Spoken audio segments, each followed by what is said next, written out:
Olá pessoal, sejam muito bem-vindos à terceira aula do nosso módulo 3 do curso Como usar o Bitcoin para acelerar a sua aposentadoria. E nessa aula finalmente nós vamos estar falando sobre as estratégias de acumulação e utilização de Bitcoin ao longo dos próximos anos e que você já pode começar a aplicar ao final dessa aula. Para começar, a primeira estratégia é muito conhecida no mundo dos bitcoinheiros maximalistas, que é o HODL, que significa em inglês, Hold on for dear life, ou segure pela sua preciosa vida. Ela consiste, de forma bem simples, comprar o máximo de Bitcoin possível, que você puder, e segurar pelo resto da vida, o máximo de tempo possível. E você também acaba ignorando flutuações de preço e nunca vende o Bitcoin. Os maximalistas bitcoinheiros, quem segue essa estratégia do HODL, acreditam que quando a hora de usufruir chegar, vão ter tantas maneiras de usar o Bitcoin que não vai ser preciso vendê-la. Um dos cuidados com essa estratégia é o FOMO, o Fear of Missing Out, medo de ficar de fora, porque acontece muito quando a pessoa descobre o potencial do Bitcoin, ela fica muito eufórica e começa a querer comprar Bitcoin o mais rápido possível. Às vezes pode acabar querendo vender tudo ou para comprar mais, com o máximo de Bitcoin, de satoshis possível, e acaba se vendo numa situação às vezes de queda do Bitcoin logo ali adiante, e daí, se você não está preparado para uma situação de queda, você vai se assustar, vai vender tudo do Bitcoin para tentar recuperar e vai acabar aprendendo do jeito mais caro. Então, cuidado com o FOMO nessa estratégia do HODL, segurar para a sua vida inteira. E, bom, do meu lado, por mais que eu já tenha pregado essa filosofia de investimento, infelizmente, eu acredito que a maioria das pessoas não está preparada psicologicamente para uma posição 100% em Bitcoin. Por isso eu tentei encontrar soluções que me deixassem ao mesmo tempo com uma posição acima do normal em Bitcoin e acelerando minha aposentadoria, mas sem me deixar despreparado para eventuais crises que possam haver no mundo. Talvez você já conheça, mas esse é o princípio de Pareto, 80-20. Para quem não sabe, Pareto foi um economista italiano que identificou nos seus estudos que 80% das terras, um bem escasso, pertenciam a apenas 20% da população, isso na Itália. E essa regra observada foi seguida também pela lei da potência e acabou provando que muitas outras áreas da vida humana, como também para a própria natureza, ela serve 80-20. 80% das vendas vem de 20% dos seus clientes. 20% dos atletas participam de 80% dos campeonatos. E dentro desses, 20% ganham 80% dos prêmios. Ou seja, a lei da potência. Então, dentro dos 20 sempre tem 80, dentro dos 80 sempre tem 20 e assim vai. 20% do ouro está na mão dos bancos centrais. Então nesse gráfico aqui você pode ver a distribuição do ouro físico, Então 47% dele está sendo usado em joalheria, 20% em barras e dinheiros, barras e moedas, Em banco central, 17% do ouro, indústria e fabricação, 14%, e ETFs e similar tem apenas 1% do ouro. Segundo esse gráfico, então, 17% do ouro do mundo está sendo usado como reserva de valor nos bancos centrais. Mas a gente poderia arredondar até para 20%. 20% do ouro também está como barras e moedas, ou seja, formato de dinheiro para reserva de valor do ouro. O Bitcoin, se for considerado um ouro digital, podemos esperar então que 20% dos Bitcoins no futuro esteja também em bancos centrais, quem sabe. Se a gente analisar aqui as reservas de ouro ao redor do mundo, nós podemos ver que países como os europeus e também os Estados Unidos têm reservas muito grandes de ouro. E isso faz com que eles se mantenham como países de primeiro mundo, ainda que sejam países que estejam envelhecendo rápido, como é o caso da Itália e da França. Veja que o Brasil é um nanico comparado em reservas de ouro, E se você parar para pensar também, a projeção que esses países têm no mundo se dá muito com base na riqueza deles também. Então, eles precisam ter ouro para mostrar que eles são grandes, são potentes. Voltando então à regra de Pareto, se os países têm 20% da reserva deles em ouro, então por que eu como indivíduo vou me arriscar colocando 100% do meu patrimônio em ouro? Talvez no futuro, 20% dos bitcoins vão estar impedidos de circular porque eles vão estar em posses de governos e ETFs. Como eu falei, eles têm que mostrar para o mundo que eles têm essa força.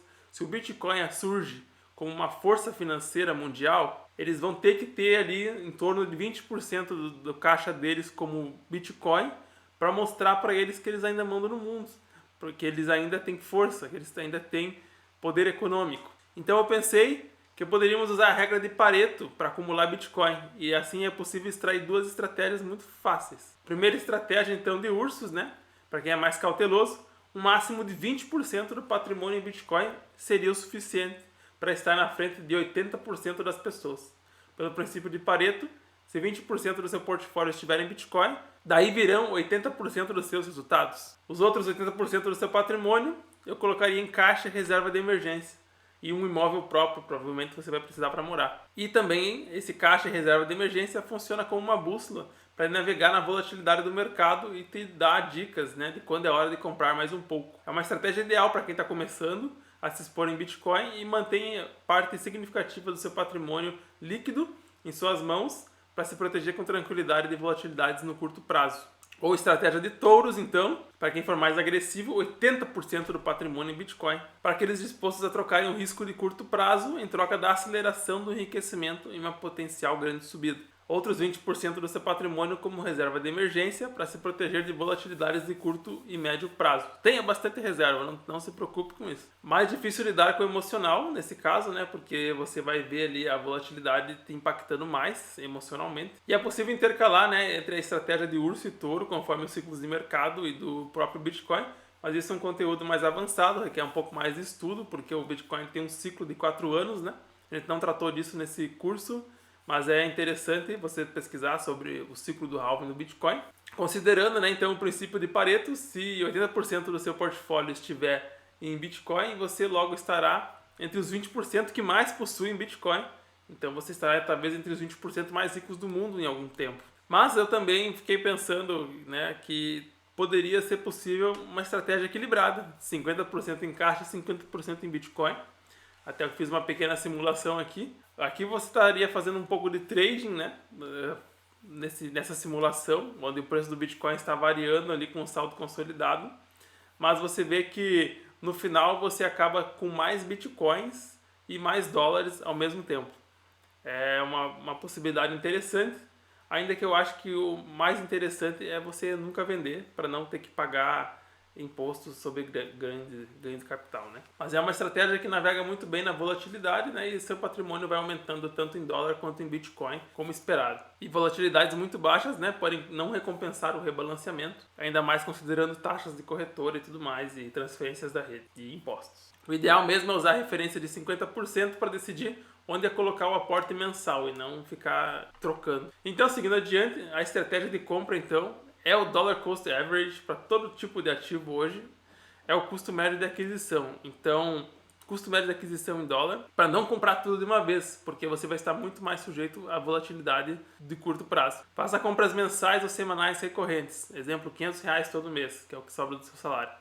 Ou, enfim, toda semana, como for o ideal para você. Monte sua estratégia. Na média, você estará comprando Bitcoin sempre no melhor preço, e foque na quantidade de satoshis, não de reais. Use o patrimônio como uma bússola para saber se está na hora de aportar mais em Bitcoin ou não, evitando vender para não pagar taxas e impostos no curto prazo. E assim você vai se beneficiando da curva de juros compostos, que é o juros sobre juros, né? A única variável que enriquece exponencialmente é o tempo. Pois a única variável que enriquece exponencialmente é o tempo, é o juros sobre juros. Ou seja, segurar o Bitcoin por mais tempo é o que vai te enriquecer. Porque ainda que você não esteja recebendo dividendos ali, o Bitcoin está segurando a energia, porque ele é o bem mais líquido, mais seguro, mais sólido da economia. Então ele vai estar acumulando a energia dos outros compradores em forma exponencial, sem falar nos halvings e tudo mais. Então essa é a parte difícil de entender.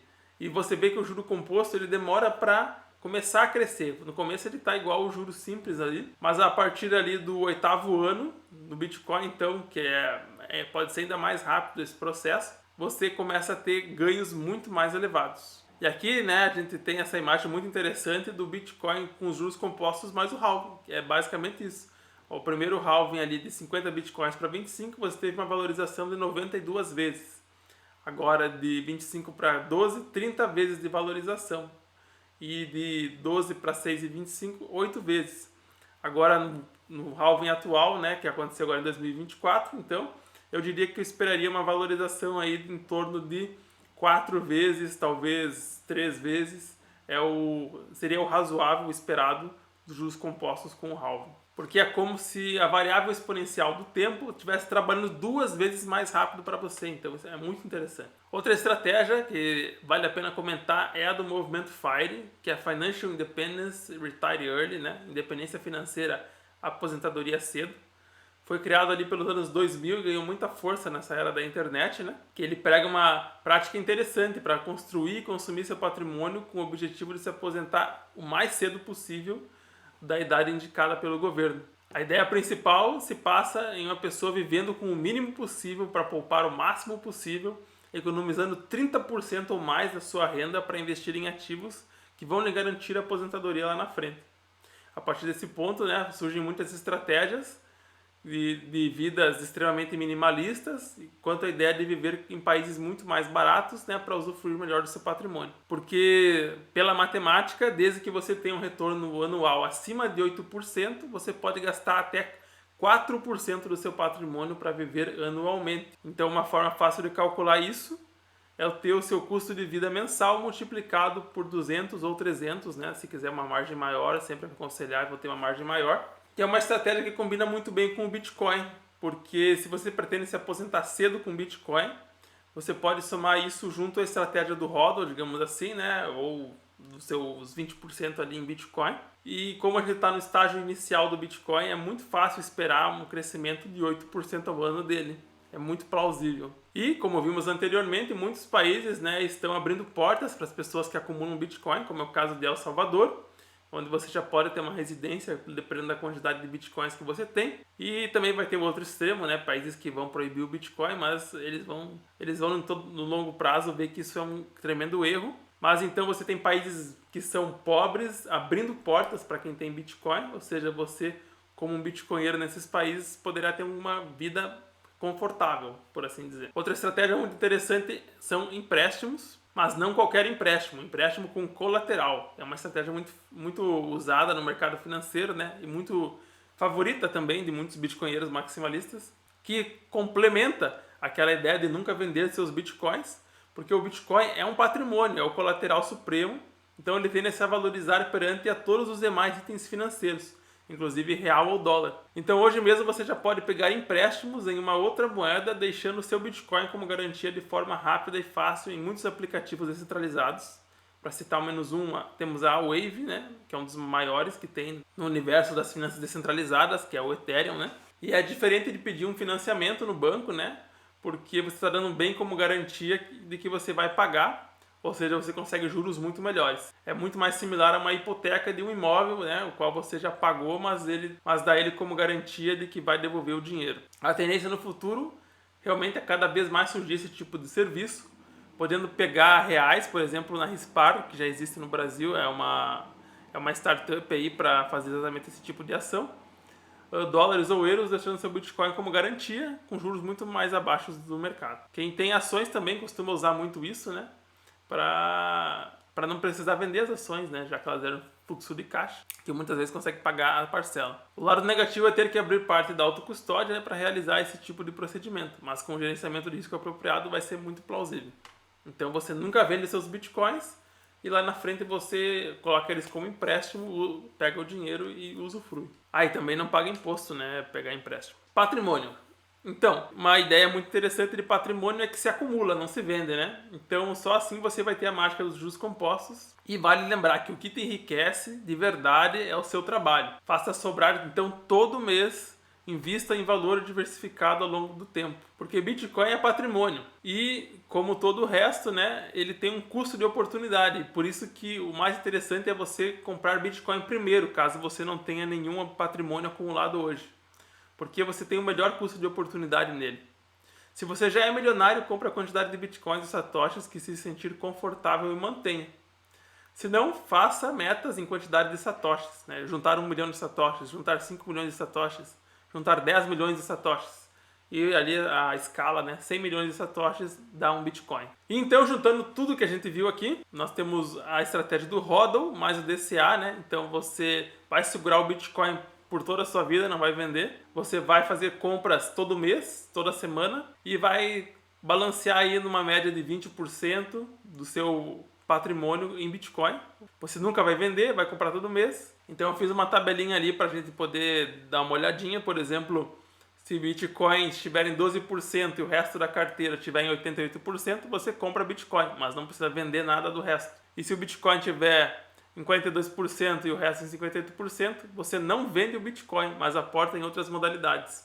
Isso no caso você querer ter apenas 20% em Bitcoin, né? Você vai só gerenciando com essa bússola, você não precisa se preocupar nesse caso em ter ganho de capital e pagar impostos nesse sentido. A maior probabilidade realmente é que em determinado momento o Bitcoin avance muito além dos 20%, e como você nunca vende, vai poder adquirir outros bens para equilibrar enquanto mantém a sua grande reserva, né, e para o futuro em Bitcoin, graças aos juros compostos e o halving. E planejar a aposentadoria é segurar Bitcoin por 10 a 30 anos.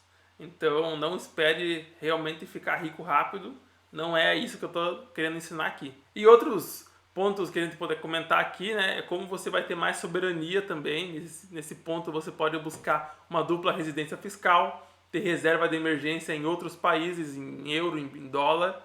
E o Bitcoin como único investimento também é possível, você não precisa se diversificar em imóveis e ações. Você, tendo o Bitcoin, você está diversificando já na economia como um todo, porque é um ativo multinacional. E desse modo você também não tem chatices burocráticas, né? Que é migração de ativos e documentos em corretoras e tudo mais, porque o Bitcoin ele é simplesmente a sua carteira. Bom, finalizando essa aula então, vamos falar só de alguns alertas e riscos, né? Para lembrar um pouco que tudo que eu falei aqui nessa aula são apenas exemplos de aprendizagem, cabe a cada um se adaptar ao seu próprio apetite a risco, porque a sua vida pode variar em ocasiões e depende da sua idade também, então cada um tem suas necessidades e pontos de início diferentes, capital inicial diferente. Além disso, né, sempre se expõe a infrações espaçadas no tempo, nunca tudo de uma vez, porque assim você evita comprar em momentos que o preço está muito esticado. Lembra que o equilíbrio é tudo, não deixa faltar nada na sua vida cotidiana, na sua família, e sem desespero para acumular satoshis, porque vamos ter aí muito tempo para fazer isso. Ainda mais porque o Bitcoin está infelizmente ainda numa fase inicial de adoção, então ainda tem muitas baleias com grande capacidade de fazer manipulação de mercado, né? E quando comprar, pensando em aposentadoria, sempre pense, né, em prazos longos, né? Aqui eu botei até maior o tempo, 16 anos ou mais, que dá um total de 4 ciclos do Bitcoin com juros compostos somando ao seu favor, né, junto do halving. E assim você vai ter uma taxa de sucesso que é impossível dar errado, cara. Assim, eu não posso prometer um número mágico, mas se você guardar todo mês um pouquinho de Bitcoin ao longo de vários anos, você vai ter uma vida que você nunca imaginou. Então, aqui eu finalizo o módulo 3, já estou ficando aqui sem voz. E no módulo 4 a gente vai para uma parte um pouco mais light, digamos assim, que é um pouco mais teórica, mas é para a gente discutir aqui um pouco a futurologia, né? O que os estados, os governos vão estar fazendo, como é que vai estar a direção da moeda estatal, do controle, para você poder vislumbrar uma estratégia melhor para a soberania sua e da sua família. Então é isso, até mais, um abraço e até mais.